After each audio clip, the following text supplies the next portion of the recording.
안녕하세요. 저는 올해로 30이 간 넘은 여성입니다. 이제는 다 지나간 일들이지만 누군가에게 한 번은 허심탄회하게 털어놓고 싶었어요. 딸이다 생각하시고 가벼운 마음으로 들어주세요. 제가 8살 때 TV에서 어려운 사람을 도웁시다라는 홍보 영상을 본 적이 있습니다. 그 당시에 저는 너무 어렸기에 아버지께 어려운 사람은 뭐냐고 물어본 적이 있었어요.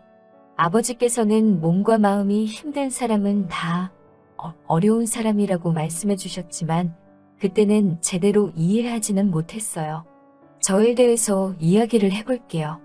제가 어렸을 때 어머니는 일회용품을 만드는 공장에 다니셨고 아버지는 주로 건설 현장에서 일하시는 일용직 노동자셨어요. 넉넉한 형편은 아니었지만 두 분의 사이는 좋으셨어요. 비록 아버지는 말수가 적고 무뚝뚝하셨지만 그래도 어머니를 아끼고 사랑하셨어요. 그리고 그런 두 분에게 저 역시 넘치는 사랑을 받으며 자랐습니다. 하지만 이 행복은 오래가지 못했어요.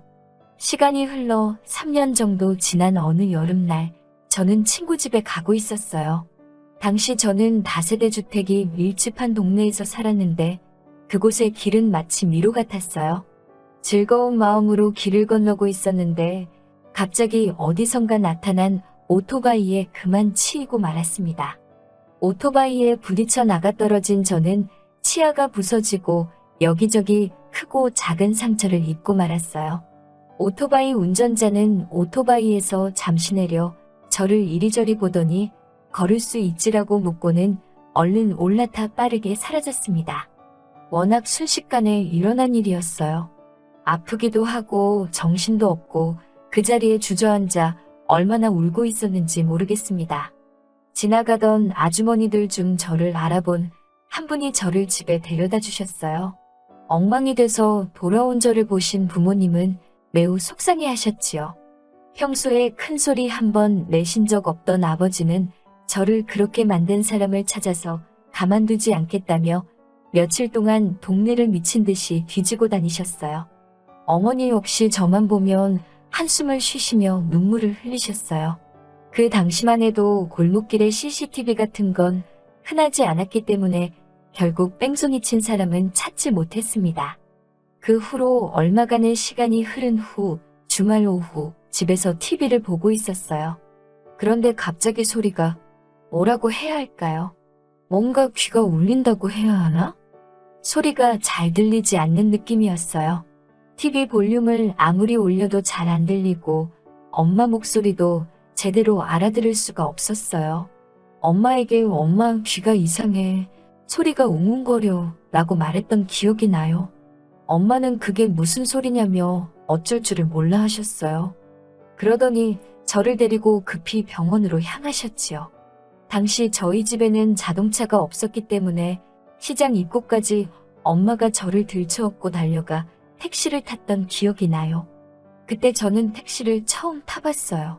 그렇게 도착한 대학병원에서 저는 청각을 잃게 될 거라는 청천벽력 같은 소식을 들었습니다. 그때도 저는 상황의 심각성을 미처 깨닫지 못했던 것 같아요. 어머니는 쓰러질 듯 비틀거리시며 제 손을 움켜주셨어요. 어찌나 세게 움켜주시던지 지금도 기억이 생생합니다. 제가 청각장애인이 되면서 부모님의 사이도 점점 안 좋아지셨어요. 제 상황을 속상해하시던 어머니는 매일같이 술을 드셨지요. 언젠가 심각성을 눈치채신 아버지가 술병을 숨기면서 화도 내시고 달래도 보셨지만 어머니의 상태는 나날이 심각해져만 가셨습니다. 그때 제 나이 13살이었어요. 아버지는 쉬는 날이면 저를 데리고 방방곡곡 유명한 병원을 찾으셨어요. 나중에는 무당이며 사찰이며 교회며 안 가본 곳이 없었습니다. 어떻게든 제 귀를 낫게 해주시겠다며 주변 사람들한테 돈도 많이 빌리신 것 같았어요. 하지만 아무 소용이 없었지요. 저는 저대로 상태가 진전이 없었고 어머니의 상태는 더욱 안 좋아지고 있었으니 지금 생각해보면 아버지가 정말 많이 고생하셨어요. 그러던 어느 날 아버지가 일을 하러 가시고 저는 할 수 있는 집안일을 찾아서 하고 있었어요. 어머니가 알코올 중독 증상이 심해지시면서 살림도 손에서 놓으셨기 때문이지요. 그런데 갑자기 어머니가 저에게 시장에 가자고 하시더라고요. 하지만 어머니는 집 앞에 있는 시장을 지나쳐 버스를 타자고 하시더군요. 버스를 타고 30분 넘게 간 것 같아요. 어딘지는 모르지만 그저 어머니를 따라서 내렸습니다. 그리고 한참을 어머니 뒤를 따라다니며 구경을 하고 있었는데 어느 순간 어머니가 눈앞에서 보이지 않았어요. 저는 어찌할 바를 모르겠더라고요. 한참을 혼자 시장 안을 헤매다가 인심 좋아 보이시는 떡집 아주머니를 발견했어요. 저는 손님들이 다 떠나기를 기다린 뒤 아주머니께 전화 한 통만 쓸 수 있을까요? 라고 여쭤봤어요. 아주머니가 저에게 뭐라고 말을 하시긴 하시는데 잘 알아듣지를 못했습니다. 어린 마음에 장애가 있다는 티를 내는 것이 얼마나 부끄럽고 창피하던지요. 저는 아주머니께 작은 목소리로 제가 소리가 안 들린다고 말했어요. 그러자 아주머니는 저를 다시 한번 쳐다보시더니 안 됐다는 눈빛을 보이시곤 전화를 쓰게 해주셨어요. 문제는 아빠에게 전화를 걸어도 아빠가 받았는지 어쨌는지 저는 알 수가 없었어요. 제가 난처해하자 아주머니는 무슨 상황인지 눈치를 채신 듯 번호를 달라고 하시더니 대신 걸어주셨어요. 그리고는 저 대신 아버지께 상황을 설명해 주셨지요. 아주머니는 안에 들어가 있으라고 하시더니 어디선가 김밥 한 줄과 요구르트 2개를 사다 주셨습니다. 얼마간의 시간이 흐르고 아버지께서 저를 찾으러 오셨습니다. 저는 아버지 목에 매달려 엉엉 울었어요. 아버지는 연신 떡집 아주머니께 감사하다고 인사를 드리셨어요. 저도 정말 감사하다고 인사를 드렸어요. 아버지가 주머니에서 꼬깃꼬깃한 지폐를 몇 장 꺼내며 이거라도 받아달라고 하자 아주머니는 손사래를 치시며 어려운 사람끼리 돕는 거지 뭘 이러냐고 얼른 내데리고 들어가시라고 하시더군요. 그렇게 아버지 손을 잡고 집에 들어선 저를 본 어머니는 깜짝 놀라신 눈치였어요. 저도 모르게 아버지 뒤에 숨었고 아버지는 어머니를 보자마자 뺨을 치셨어요. 엄마라는 사람이 딸을 버릴 수가 있냐고 소리를 지르는 아버지에게 어머니도 지지 않고 맞서 뭐라고 소리를 지르시더라고요. 그러다 어머니가 쓰러지셨습니다. 아버지는 그런 어머니께 연기하지 말라고 흔들어 깨웠지만 어머니는 쉽게 일어나시지 못했어요. 훗날 알게 된 사실로 어머니는 당시 만성 신부전증을 앓고 계셨대요. 그런데 집에 돈이 없으니 제대로 된 치료를 받지 못하신 거지요. 아버지는 오로지 저에게 매달리고 계셨고 어머니는 병을 앓고 계신 데다 우울증까지 겪고 계셨던 거지요. 그리고 얼마 후 어머니는 아버지에게 헤어지자며 이혼 서류 한 장을 내밀고는 집을 나가셨어요. 그 이후로는 지금까지 소식 한 번 없으시네요. 아버지 말씀으로는 지방 어디에서 그럭저럭 살고 있다고 하셨지만요. 아무튼 저는 중학교에 올라갔어요. 하지만 귀가 들리지 않는 상태에서 사춘기 친구들과 함께 지낸다는 건 무척 고역스러운 일이었어요. 제가 듣지 못한다는 걸 눈치챈 몇몇 친구들이 저를 몹시도 괴롭혔습니다. 한 번은 지나가고 있는데 누군가 저에게 먹다 남은 우유곽을 던진 일도 있었어요. 제가 뒤를 돌아보자 너나 할 것 없이 웃고 있었는데 누구 하나 저 대신 나서주는 이가 없더군요. 그때 누구에게도 무시당하지 않을 힘을 키워야겠다고 굳게 마음먹었습니다. 몇 날 며칠 쏘가리를 하다가 아버지께 특수학교에 보내달라고 부탁을 드렸고 그렇게 전학을 가게 되었습니다.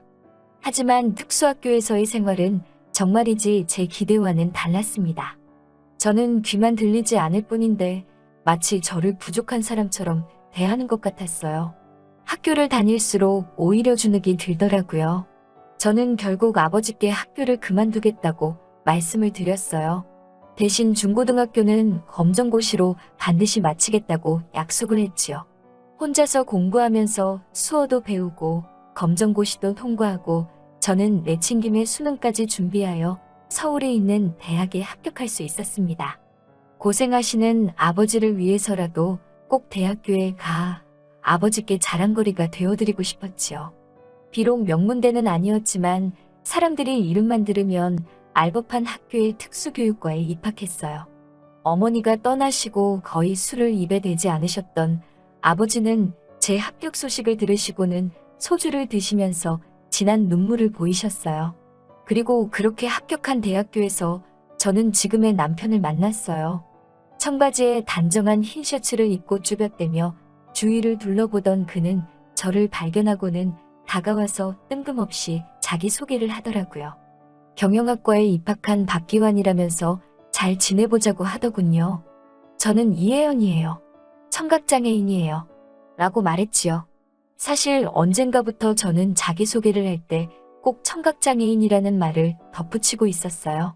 여기에는 여러 가지 이유가 있었는데 첫 번째는 상대가 나중에 알고선 당황하는 모습을 보고 싶지 않았고요. 두 번째는 스스로에게 당당하기 위해서였지요. 아무튼 제가 청각장애인이라고 말하자 그는 그저 그래요? 라고 말하고는 다시 자기 이야기를 시작하더군요. 전혀 개의치 않는 그 모습에 오히려 제가 놀랐지요. 그와의 대화는 즐겁고 말이 통하는 것 같았어요. 그는 저에게서 한시도 눈을 떼지 않고 입모양에 신경 쓰며 말을 하고 있었어요. 그런 배려가 고마웠지요. 게다가 제가 가입한 수어 동아리에 그도 가입을 했더라고요. 자기도 수어를 배워보고 싶다고 하길래 굳이 왜 배우려고 하냐고 묻자 조만간 꼭 필요해질 것 같다고 하더라고요. 당시 저는 그가 저를 좋아하는 것 같다는 느낌은 있었지만 확신은 없었어요. 하지만 그는 꾸준히 동아리에 나와 수어도 배우고 제가 참여하는 봉사활동에도 빠짐없이 참석하더라고요. 그의 그 성실함과 진정성에 저도 조금씩 마음을 열게 되었지요. 그리고 1학기가 끝나갈 무렵 그는 저에게 제법 능숙해진 수어로 여자친구가 되어달라며 고백을 해왔지요. 그 이후로 우리는 다른 커플들처럼 평범한 보통의 연애를 시작했어요. 수어를 하기도 했고 필담을 나누기도 하면서 서로를 점점 알아갔어요. 중간에 남자친구가 군대를 갔다 오고 저 역시 해외에 봉사를 다녀오기도 했지만 달라진 건 없었어요. 오히려 그에 대한 제 마음은 더욱더 커져만 갔지요. 그리고 마음 한켠에서는 걱정도 커져만 갔어요. 이러다 이 사람이 나를 떠나면 어떡하지? 엄마도 나를 떠났는데. 그런 생각들 때문이었어요. 결국 저는 남자친구에게 이별을 고하며 그동안 말하지 못했던 저희 어머니에 대한 사실을 털어놓았습니다. 하지만 제가 제 장애를 밝혔을 때처럼 남자친구는 크게 동요하지 않고 묵묵히 들어주기만 하더라고요. 그런데 그 모습이 마치 저희 어머니를 배려해주는 것 같더라고요. 다 듣고 난 후 그는 저에게 이제 그 상처를 자기가 보듬어주고 싶다면서 결혼하자고 프로포즈를 해왔어요. 저는 더 이상 그를 밀어낼 수 없었기에 결혼을 약속했습니다. 결혼을 약속하고 얼마 지나지 않아 그의 부모님께서 식사 초대를 하셨어요. 엄해 보이시는 아버님과 어디선가 뵌 듯한 낯익은 어머님 두 분이 저를 반겨주셨어요. 두 분은 저에 대해 이것저것 여쭤보셨고 거기까지는 괜찮았어요. 그런데 갑자기 제 보청기가 작동을 안 하더라고요. 당황한 제 모습에 아버님이 무슨 일이냐고 물으시는 것 같았어요. 결국 저는 제가 귀가 안 들려서요 라고 말씀을 드렸어요. 그러자 아버님의 얼굴색이 갑자기 변하면서 이제 그만 집에 가보라고 하시더라고요. 솔직히 예상치 못했던 반응이 아니었기에 저는 고개를 떨구고 가방을 챙겨 집을 나왔습니다. 뒤따라와 저를 붙잡는 남자친구에게 괜찮다고 애써 웃어 보이고는 집으로 돌아왔어요. 풀죽은 제 모습을 본 아버지는 절 토닥이시며 원래 결혼이라는 게 쉽지 않다면서 너무 기죽지 말라고 하시더라고요. 남자친구는 계속해서 문자를 보내왔어요. 아버지가 그 정도로 말씀하실 줄 몰랐다면서 미안하다고 상처받지 않았으면 좋겠다고 말이지요. 별로 위로가 되지는 않더라고요. 집 밖에 나가지도 않고 며칠 동안 집에만 머물렀어요. 하지만 아버지의 말씀처럼 결혼이라는 게 쉬운 일도 아니고 이렇게 포기하고 싶지는 않았어요. 만약에 이렇게 포기해버린다면 날 버리고 떠난 어머니랑 다를 게 없다는 생각이 들더라고요. 저는 무엇을 할 수 있을까 고민하다가 한 글자 한 글자 진심을 눌러 담은 편지를 적었습니다. 그리고는 그동안 남자친구와 주고받은 필담이 빼곡한 공책들을 상자에 담았어요. 그리고 그 편지와 상자를 아버님 앞으로 보냈습니다. 한 번만 시간을 들여 읽어주시면 저와 기환 씨가 얼마나 서로 사랑하는지 아실 수 있으실 거예요. 받아주시면 정말 좋은 아내, 좋은 며느리, 그리고 좋은 사람이 될게요라고 덧붙였지요. 그리고는 남자친구에게 문자를 보냈어요. 결혼은 언제 할 수 있을지 모르겠지만 일단은 열심히 사랑하자고 말이지요. 남자친구는 바로 답장을 해왔어요. 죽을 때까지 사랑하자고요. 그렇게 우리는 다시 만나 예전처럼 연애도 하고 봉사활동도 하면서 시간을 보냈습니다. 그렇게 한 달이 넘게 흘렀는데 아버님과 어머님께서는 아무런 말씀도 없으셨어요. 조금씩 조바심이 날 무렵 남자친구가 저에게 어렵게 말을 꺼내더라고요. 아버님이 자기를 좀 만나고 싶다고 집으로 오라고 하시는데 불편하면 거절해도 된다면서요. 저는 불편할 게 뭐 있어. 나도 아버님 뵙고 싶으니까 가자라고 말했지요. 그렇게 남자친구의 집에 도착하자 아버님과 어머님은 일단 식사부터 하자고 말씀하시더라고요. 아무런 대화도 오가지 않는 식탁에서 꾸역꾸역 음식을 입에 넣고 있으니 왠지 모르게 서럽고 눈물이 차오르더라고요. 게다가 오빠도 저와 부모님 눈치를 보는데 그 모습이 안쓰러워 죽겠더라고요. 저는 결국 가방 속에서 종이 한 장을 꺼내 죄송하다는 말과 함께 오빠와 헤어지겠다고 적었지요. 오빠를 미워하지 마세요. 다 제 욕심이었습니다라고 덧붙였어요. 그렇게 작성한 쪽지를 슬며시 식탁에 올려두고 자리를 일어나는데 아버님이 어디 어른이 식사 중인데 마음대로 일어나냐며 고함을 치십니다. 저는 가지도 앉지도 못하고 엉거주춤 서 있었어요. 그런데 아버님이 갑자기 제 앞으로 오시더니 어설픈 수화로 만나서 반갑다고 하시더라고요. 어머님도 그제서야 노트를 꺼내시고는 이 양반은 진작에 인사부터 하지 애를 놀라게 하냐고 적으시더라고요. 그러자 남자친구가 엄마 지금 혜연이 보청기 껴서 다 들려라고 말하더라고요. 그러자 어머님은 민망한 듯 웃으시며 아니 아버지가 계속 저것만 연습하더니 막상 혜연이를 보니까 긴장을 했나 보다고 하셨어요. 저는 이게 꿈인가 생시인가 무슨 상황인가 얼떨떨해 하고 있었지요.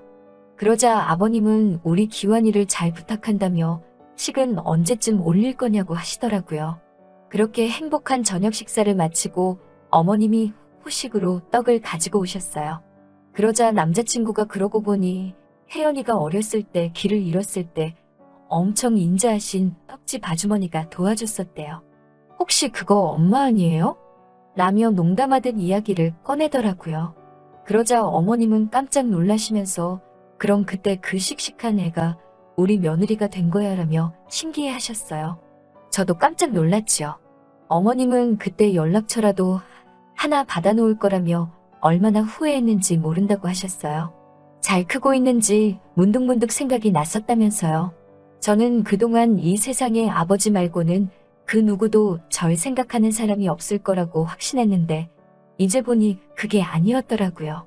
생각지도 못한 사람이 저희 안부를 걱정해줬다는 그 사실 하나만으로 그동안 제 마음의 상처가 큰 위로를 받는 기분이었어요. 그렇게 양가 부모님의 축복 아래 기환 씨와 행복한 결혼식을 올리게 되었습니다. 저는 이제 정말 행복합니다. 만약 지금 이 사연을 들어주신 분들 중에서 혼자라는 생각에 외롭고 슬픈 분이 계시다면 제가 꼭 이렇게 말하고 싶네요. 당신의 생각보다 당신은 훨씬 많은 사랑과 관심을 받고 있다고 말이지요.